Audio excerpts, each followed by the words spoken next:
Well, we're pulling up on Lake Worth. It's April 19th. About 3:22 p.m. I was watching some Adam the Woo. Went out to Wrigley Field, I think on Easter Day, or at least close to that day, when the Cubs played the Rays, the Tampa Bay Rays. They get their name from sun rays. Some say stingrays, but it's mostly sun rays. There's that lonely boat dock right out there. And the reason why I mention it is because, well, I like the Chicago dog.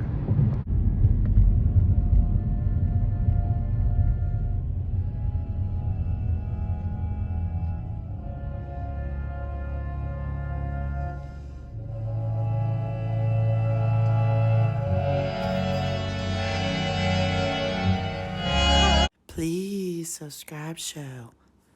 YouTube Cole Spivey. Yeah, man. All right, we're inside here. So here we go. Ready? Please subscribe show. YouTube Cole Spivey. That was good. That's real good. Oh yeah, you've pretty much mastered roller skating. I can tell.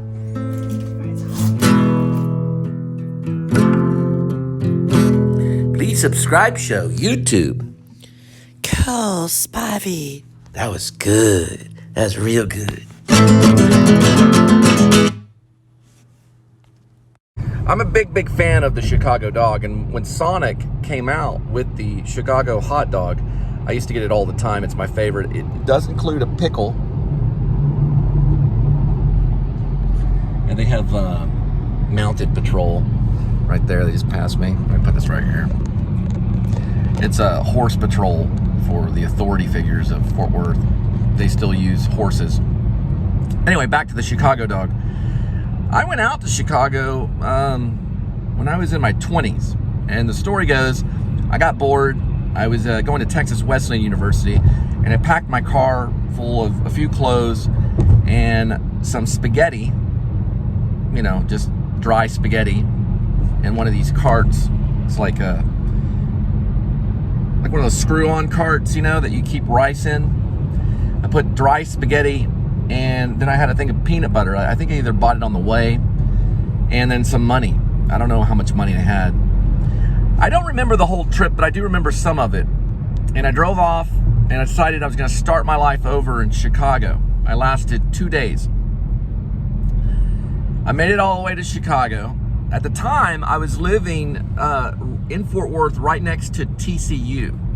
I used to live a long time ago, this is in the 90s, off of Darnell Street, where the Modern Art Museum is today. Well, they asked us to move. Excuse the Dutch angle.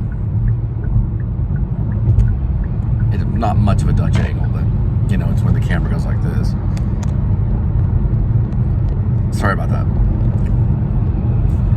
So I was at the Modern Art Museum, basically off of Darnell Street, which was an apartment complex back in like 1995. And they asked us to move because they were going to build the Modern Art Museum. So I moved into these new apartments. They're like Spanish-style apartments, really nice, right next to TCU, Texas Christian University, right off of University Street.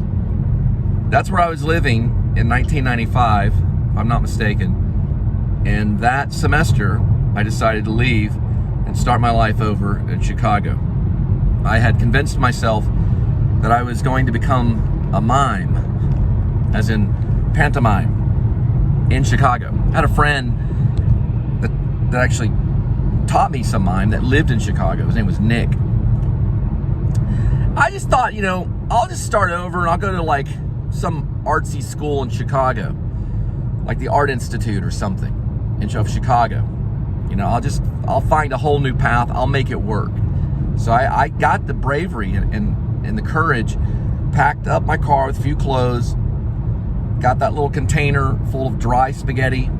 Somewhere along the way, I bought a big old tub of peanut butter, and it got cold. So it was probably around this time, not around Easter time or something. It probably was about this time. Well, it took me about 2 days to go through Missouri, right into Illinois, and I landed there in Chicago. I do not remember where I parked. That was something I was watching Adam the Woo's footage, and I don't remember where I parked.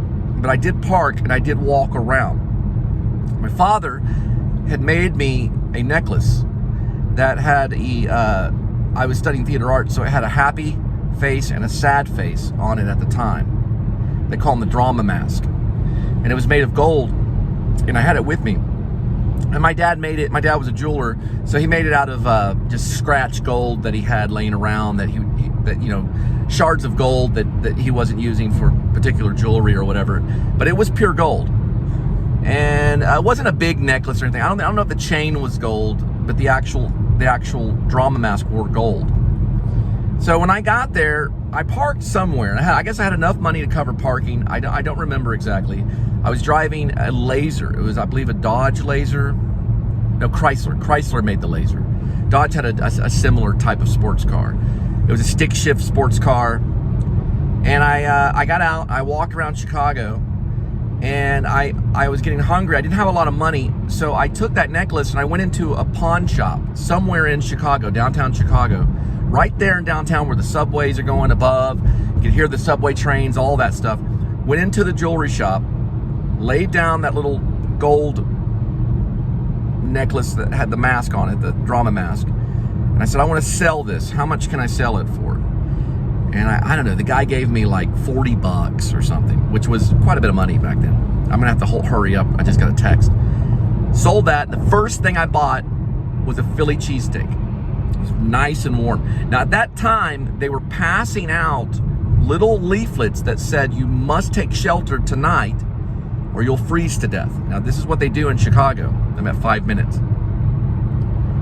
So I took one of those brochures. I said, wow, I better find a place for the night, because I was going to walk around Chicago all day. I was looking for things like museums, different places where I could study theater, possibly the Art Institute. I was just kind of on a roll, just kind of just going along with the plan of whatever the plan was at that moment, and I ended up in Chicago. So finally I went back to my car, and I went out, and I found a little stinking, like worse than Motel 6. It was a really cheap place. It's like $30 for the night or something, right outside of Chicago. And that night I called my dad and I said, Dad, I'm running off to Chicago. He said, it's a cold, hard world. And he's correct, because Chicago gets very cold and windy. I think I ended up sometime parking in a park. I saw a deer. I gotta go. But then I headed back, and I ran out of gas in Missouri. I had to borrow some money from a friend at a Western Union. And my friend bailed me out, and I was able to make it back to Texas. And on the horizon is Fort Worth. I'm headed to the Speedway. All right, looks like they're still doing construction here right before the Speedway. And we will be pulling up on the new Westport Bridge. It is the Alliance Bridge. Whoops, I need to slow down a little bit. I'm about 59. Linda would be surprised. She says I drive like a grandpa. Not a grandpa yet, but I'm working on it. So here is the new bridge, and it looks pretty close to the same, although this used to be wood right here, and they've slapped some concrete right there on this new bridge. That was wood right there before, and we'll be there pretty soon. Never seen this, but that actual truck, that Ford, so I guess it's F-150, it actually says a Texas edition. Never seen that before. It's like a Texas edition.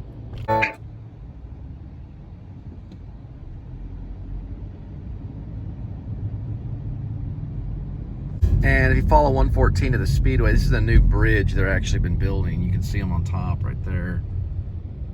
Working right there, right in the shot. But you can still see them right there, the cranes. They've been working on this bridge for quite a bit of time. Maybe about a year or more. And this is going across the famous US 377, which leads all the way to Mexico. But this bridge right here has been going on for a little bit of time.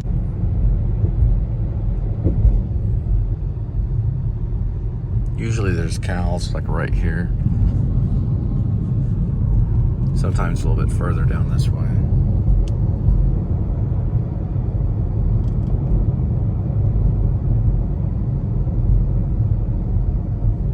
That's Fox Glen, Shady Oaks.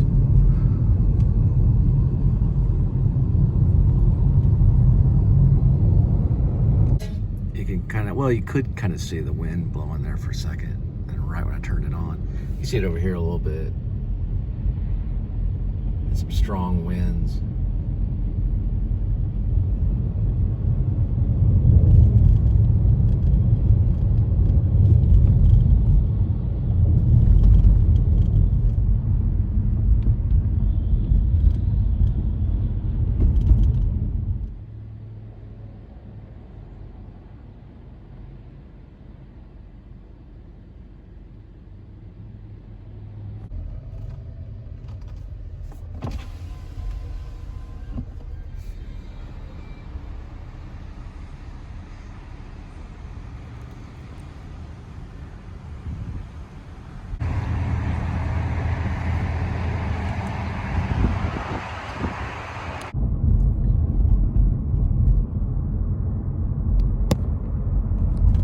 So we're back on the beautiful Shady Oaks right here, which is right in the heart of Southlake. If you remember, Southlake High School did make national news for disagreement that faculty did not want to implement competencies, state competencies, that other schools throughout the state of Texas did actually implement. So most schools will bring about multiculturalism in all forms and fashion, but Southlake felt that it was violating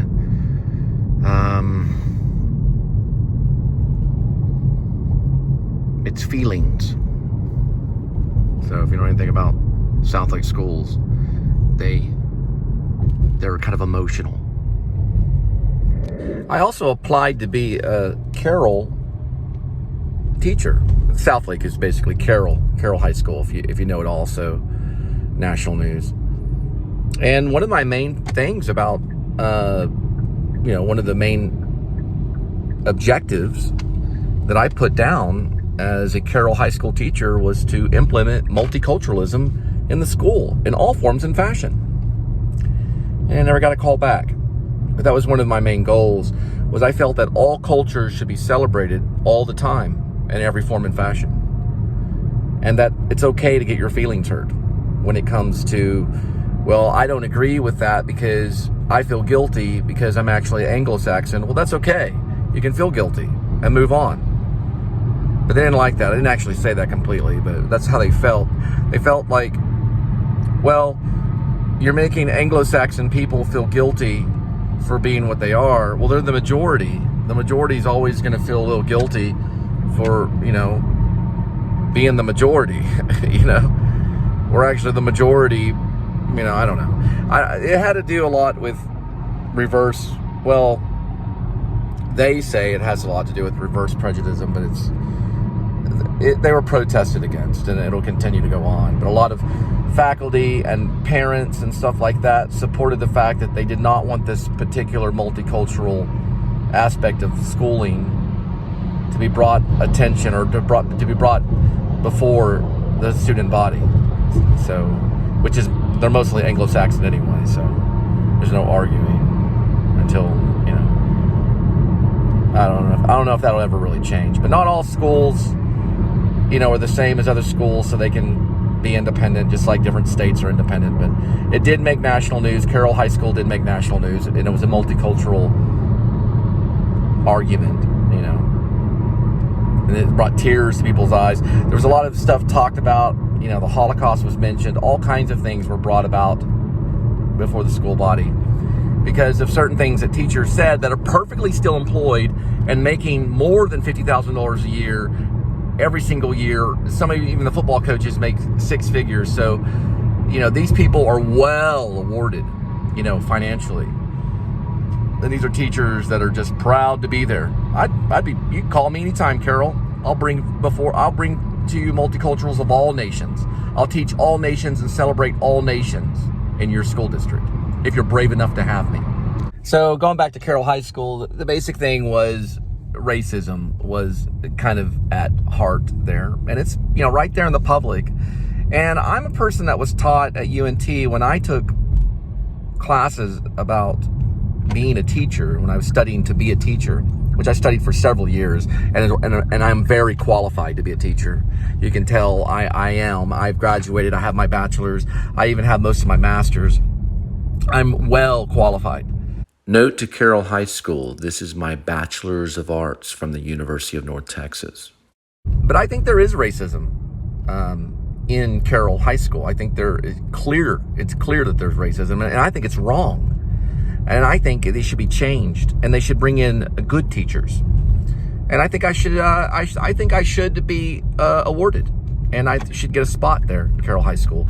And of course, I would teach theater, and theater does teach, multiculturalism.